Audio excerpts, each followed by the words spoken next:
Bem-vindos a esta nossa exploração visual. Hoje, a gente vai fazer um mergulho profundo num daqueles temas impossíveis de ignorar, a experiência nua e crua de existir. E para isso, vamos colocar duas mentes brilhantes e completamente diferentes num verdadeiro debate de ideias. De um lado, temos o crítico implacável da moralidade, Friedrich Nietzsche. Do outro, o mestre da fenomenologia encarnada, Maurice Merleau-Ponty.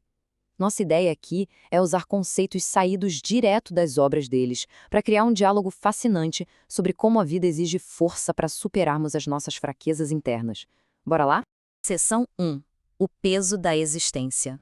Para começar a entender esse embate filosófico, a gente precisa montar o cenário do nosso problema central.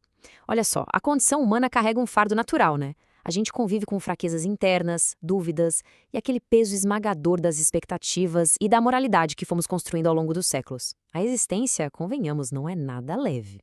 Às vezes, o simples ato de sair da cama numa segunda-feira de manhã já parece uma batalha campal. É uma força que empurra a gente para baixo o tempo todo, testando a nossa vitalidade.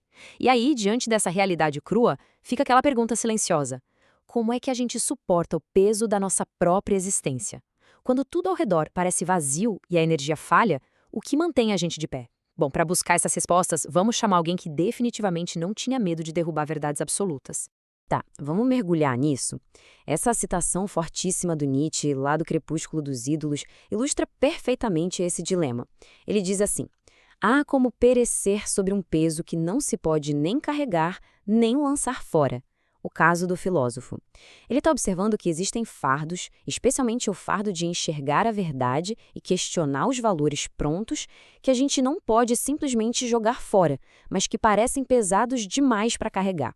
Ele chama isso de o caso do filósofo, mas no fundo é o caso de todos nós quando batemos de frente com a realidade, sem o conforto daquelas ilusões quentinhas. Seção 2. Filosofando com o martelo. E isso traz a gente direto para o lado A do nosso debate. Entrando no território do existencialismo e da crítica moral do Nietzsche, a gente esbarra na famosa imagem do método dele, filosofar com o martelo. A proposta dele para lidar com o peso da vida não é buscar um alívio suave, mas sim adotar uma postura de diagnóstico e combate. Mas olha que detalhe crucial. Ele não usa o martelo para sair quebrando tudo às cegas, não. O Nietzsche descreve o martelo quase como um diapasão. A ideia é auscultar os ídolos, ou seja, dar umas batidinhas leves naquelas verdades eternas e inquestionáveis da nossa cultura, só para ouvir o som que elas fazem. E adivinha, o som é oco. Muitas dessas crenças que a gente acha que nos sustentam são, na verdade, vazias e decadentes. Tá, mas e quando a gente expõe esses ídolos ocos? O que sobra? O que sobra é a força bruta e necessária para dizer sim à vida, exatamente do jeito que ela é, com toda a dor inclusa.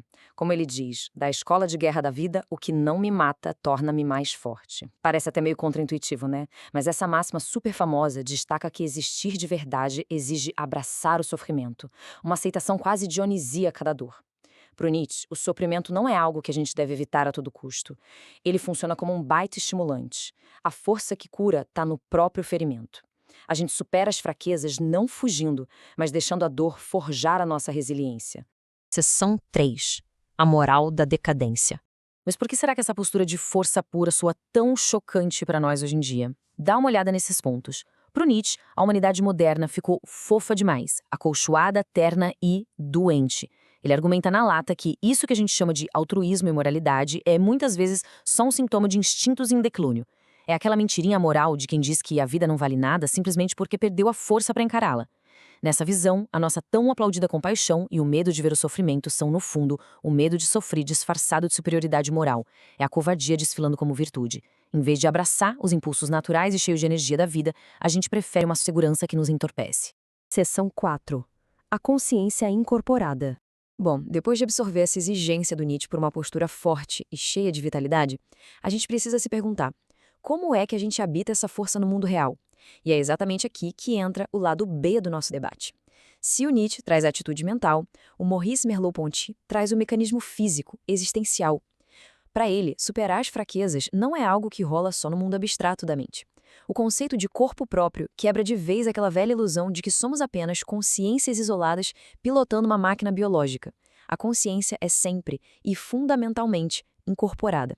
A gente não tem um corpo, nós somos o nosso corpo. Ele é a condição básica para qualquer experiência acontecer. Agora, o que é fascinante sobre esse conceito da intencionalidade motora é como ele vira de cabeça para baixo a nossa forma de entender ação. Basicamente, é aquele saber implícito do corpo. O nosso corpo sabe e age muito antes da nossa mente sequer conseguir formular uma ideia consciente. Imagina um atleta antecipando o movimento do adversário ou um motorista desviando de um buraco numa fração de segundo. Não rola um cálculo intelectual complexo ali. É uma inteligência encarnada, pura e simples. A nossa capacidade de bater de frente com a vida já está lá, instalada nos nossos nervos e músculos antes de virar filosofia. Seção 5. Agindo no mundo. Quando a gente entende essa intencionalidade motora, fica claro que o sentido da vida não é fabricado no escuro de um quarto fechado. Ele acontece no engajamento direto com as coisas. E o veículo principal para isso é o chamado esquema corporal. O Merleau-Ponty não vê isso como um desenhozinho geométrico no cérebro, mas como um sistema dinâmico, uma prática constante que situa a gente no espaço. É através desse esquema que a gente se reorganiza, aprende a usar ferramentas, cura machucados e volta a se mover pelo mundo. Então, enfrentar a vida e superar as fraquezas, do ponto de vista da fenomenologia, significa calibrar o nosso esquema corporal para agir com mais potência no espaço que a gente habita.